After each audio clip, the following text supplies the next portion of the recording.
Hi hello welcome back to my channel Salma SD happy home. కొబ్బరి పాల veg biryani అండి. ఎలా చేయాలి ఏంటి అనేది రెసిపీ మీకు చూపించేస్తాను. మామూలుగా వెజ్ బిర్యానీలో కొబ్బరి పాలు పోస్తున్నాం అనమాట. వీడియో స్టార్ట్ చేద్దాం, వచ్చేసేయండి. స్టవ్ మీద దబర పెట్టేద్దాము. పెట్టి అందులో ఆయిల్ వేసేసి ఆయిల్ హీట్ ఎక్కిన తర్వాత బిర్యానీ మసాలా ఉంటుంది కదండి, అది వేసేసుకున్నాము. ఆయిల్ వేసేస్తున్నాను నేను. బిర్యానీ ఆకు, లవంగాలు, దాల్చిన చెక్క, ఇలాచి అవి వేసుకున్నాము. మరాఠీ మొగ్గ అవి వేసుకున్నాము. అవి వేగిన తర్వాత ఎర్రగడ్డలు వేసుకుంటున్నానండి. ఇందులో ఎర్రగడ్డలు బాగా వేగాల్సిన అవసరం లేదు, లైట్గా వేగితే సరిపోతుంది. వెజ్ బిర్యానీ అంటే కూడా కలర్ వస్తుంది కదా బిర్యానీ, అట్లా ఏమన్నా కొబ్బరి పాలు వేస్తే కొబ్బరి పాలు అన్నం చూసే ఉంటారు మీరు. నేను వెజ్ బిర్యానీ చేస్తూ అందులో కొబ్బరి పాలు వేసాను అనమాట. టేస్ట్ బాగుంటుంది, పిల్లలు అయితే చాలా ఇష్టంగా తింటారు. బిర్యానీ అంటే కొద్దిగా ఘాటుగా హెవీగా అనిపిస్తుంది కదా, మసాలాలు అవి ఎక్కువ ఉండి, ఇది కొద్దిగా మైల్డ్గా అట్లా చాలా బాగుంటుందండి. సింపుల్ చేయడం కూడా చాలా సింపుల్ అనమాట. అంత ఎఫర్ట్ పెట్టని అవసరం లేదు, బిర్యానీకి పెట్టినట్లు ఈజీగా సింపుల్గా అయిపోతుంది.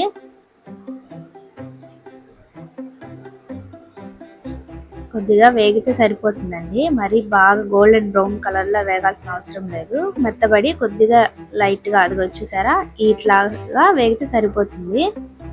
వేగిన తర్వాత అల్లం వెల్లుల్లి పేస్ట్ వేసుకుంటున్నానండి. ఇప్పుడు కేజీ తీసుకున్నాను కాబట్టి రైస్ 3 టేబుల్ స్పూన్స్ వేస్తున్నాను. అల్లం వెల్లుల్లి పేస్ట్ ఎప్పుడు కొద్దిగా మంట స్లో చేసి వేపుకోండి, ఎందుకంటే పైన పడుతుంది. మంట తగ్గించేసాను. ఇప్పుడు వేపుకుందాము. పచ్చి వాసన పోయేంత వరకు వేపుకుంటే సరిపోతుందండి. ఇది వేగిన తర్వాత పచ్చిమిర్చి, కొత్తిమీర, పుదీనా వేసుకుందాము. నాకైతే పుదీనా దొరకలేదండి, బయట ఉండే షాప్కి వెళ్తే పుదీనా దొరకలేదు, అందుకని పుదీనా వేయకుండానే చేస్తున్నాను అనమాట.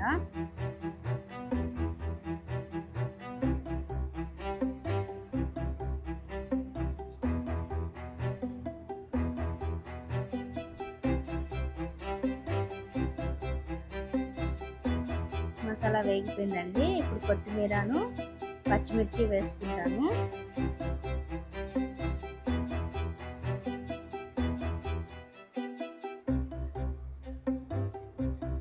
నాలుగు నుంచి 5 పచ్చిమిర్చి వేసుకుంటున్నాను అనమాట.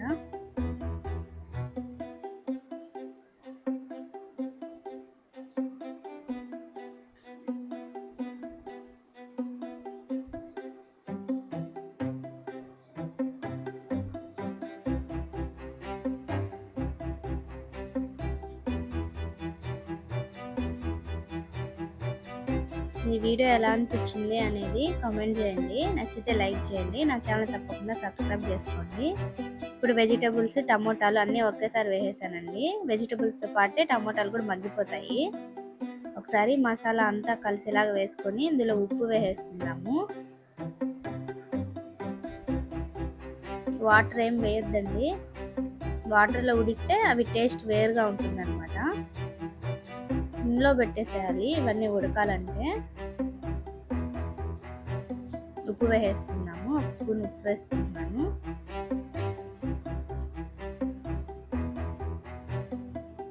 కలిపి మూత పెట్టేసి ఆవిరికి మూత మీద నీళ్ళు వస్తాయి కదండి, అవి పడి ఉడకాలి. అప్పుడే మీకు ఈ వెజిటబుల్స్ టేస్ట్ బాగుంటాయి. అదే మీరు వాటర్ పోసి ఉడకబెట్టి అంత టేస్ట్ ఉండవు. మధ్య మధ్యలో కలుపుకోండి అడుగంటకుండా.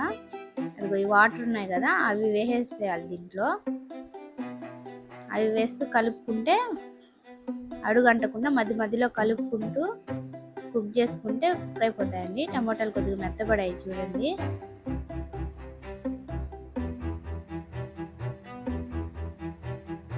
వీటి అన్నిట్లో మీరు ఉల్లగడ్డని అది గంటితోటి ఇట్లా ప్రెస్ చేస్తే 2గా కానీ కట్ అయ్యిందంటే ఉడికిపోయినట్టేనండి. అదిగోండి, ఇట్లా అంటే కట్ అయిపోతుంది. వేరే వెజిటేబుల్స్ని ఏమి చూడని అవసరం లేదు. మీరు ఇంకా దీంట్లో గ్రీన్ పీస్ అవన్నీ వేసుకోవచ్చండి. నేను వేయలేదు, జస్ట్ క్యారెట్, ఉల్లగడ్డ, బీన్స్ అవి వేసాను. కొద్దిగా పెరుగు వేసి కలుపుకుందామండి. పెరుగు వేసి చాలా టేస్ట్ వస్తుంది. బిర్యానీ కానీ, బగారా రైస్ కానీ, ఇట్లా ఈ కోకోనట్ రైస్ కానీ ఏదైనా కానీ పెరుగు వేసుకుంటే చాలా అంటే చాలా టేస్ట్ బాగా వస్తుందండి.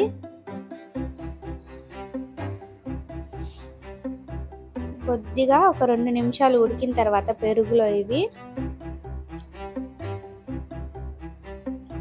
తర్వాత కోకోనట్ మిల్క్ వేసేసుకుంటాను. కొబ్బరి పాలు ఎన్ని వచ్చినా కొలత ప్రకారం అందులో మామూలు నీళ్లు కలిపేసి వేసేసుకోవడమే అండి. ఇంట్లో బియ్యం కాబట్టి అవి కొద్ది పాత బియ్యం అనమాట. అందుకే ఒక గ్లాస్ బియ్యానికి ఒక 2 గ్లాసులు నీళ్లు పోసుకుంటాము. అదే బాస్మతి రైస్తో చేసే పని అయితే ఒక గ్లాస్ రైస్కి 1.5 గ్లాస్ వాటర్ సరిపోతాయి. వచ్చిన కోకోనట్ మిల్క్లో మనం కొలత నీళ్లు వేసుకోవడమే. ఇందులో ఉప్పు చూసుకుందాము. ఉప్పు చూసుకొని ఉప్పు సరిపోకపోతే వేసేసుకుందాము.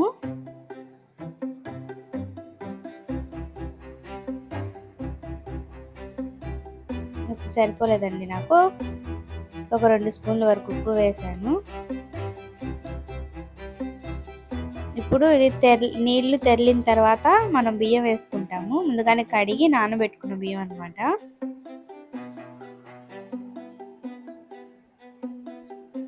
మూత పెట్టేద్దాము. ఇవన్నీ తెరులుతున్నాయి. ఇప్పుడు కడిగిన బియ్యం వేసేసుకుందాము. ఆల్రెడీ కొలత వాటర్ పోసేస్తాం కాబట్టి బియ్యంలో నీళ్లు వేయకూడదండి, ఒట్టి బియ్యం మాత్రమే వేసుకోవాలి,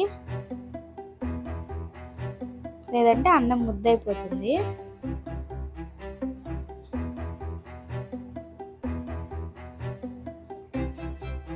ఈ వీడియో మీకు నచ్చినట్లయితే ఖచ్చితంగా లైక్ చేయండి.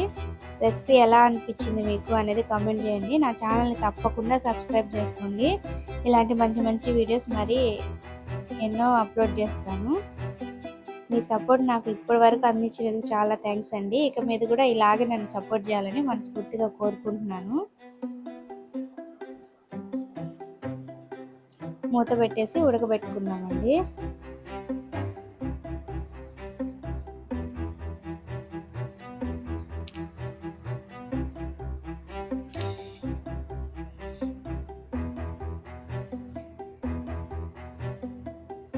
మధ్య మధ్యలో కలుపుకోండి, ఎందుకంటే అడుగంటేస్తుంది అనమాట. అల్లం వెల్లుల్లి పేస్ట్ వేస్తున్నాం కాబట్టి అది ఉడికిపోయిందండి. నీళ్ళన్నీ తగ్గిపోయిన తర్వాత కొద్దిగా వాటర్ ఉంటాయి కదా, అప్పుడు ఒకసారి బాగా కలుపుకొని అడుగంటకుండా దమ్కి పెట్టేద్దాము. నేను క్లాత్ యూస్ చేస్తానండి, కాటన్ క్లాత్. అంటే మూత మీద ఇందాక వాటర్ వచ్చాయి కదా, అట్లా వాటర్ వస్తే అన్నంలో పడి అన్నం చిమిడిపోతుంది అనమాట, ముద్దగా అయిపోతుంది. అట్లా ఉండకుండా అంటే క్లాత్ వేస్తే క్లాత్ పీల్చుకుంటుంది. చూడండి, కాటన్ క్లాత్ వేస్తున్నాను. ఇప్పుడు మూత పెట్టేసి సిమ్లో పెట్టేసి ఒక 10 to 15 మినిట్స్ కుక్ చేసుకుందాము. అన్నం గంజి వంచిన తర్వాత ఎలా సిమ్లో పెడతామో అలా పెట్టేసేయాలండి. 15 మినిట్స్ తర్వాత ఓపెన్ చేస్తే పర్ఫెక్ట్గా కుక్ అయిపోయిందండి. ఒకసారి మొత్తం కలుపుకుందాము. కుక్ అయింది కదా అని మీరు క్లాత్ తీసేయొద్దు, ఆ వేడి అట్లాగే ఉంటుంది కదండి, ఆవిరికి నీళ్ళు వస్తూనే ఉంటాయి. క్లాత్ మాత్రం అలాగే పెట్టండి. మధ్యలో వరకు వాటర్ పడి మధ్యలో అన్నము చిమిడిపోతుంది, అన్నం కూడా తొందరగా చెడిపోతుంది అనమాట అట్లా వాటర్ పడితే. అందుకని ఆ క్లాత్ మాత్రం తీయొద్దు. పర్ఫెక్ట్గా కుక్ అయిపోయిందండి. వెజిటేబుల్స్ కూడా బాగా కుక్ అయిపోయాయి. ఎంతో టేస్టీగా ఉండే కొబ్బరి పాల వెజ్ పలావ్ అనమాట. మీకు ఎలా అనిపించింది అనేది కామెంట్ చేయండి. నచ్చితే వీడియో లైక్ చేయండి, నా ఛానల్ని సబ్స్క్రైబ్ చేసుకోండి. ఇంతవరకు వీడియో చూసినందుకు థ్యాంక్ యూ.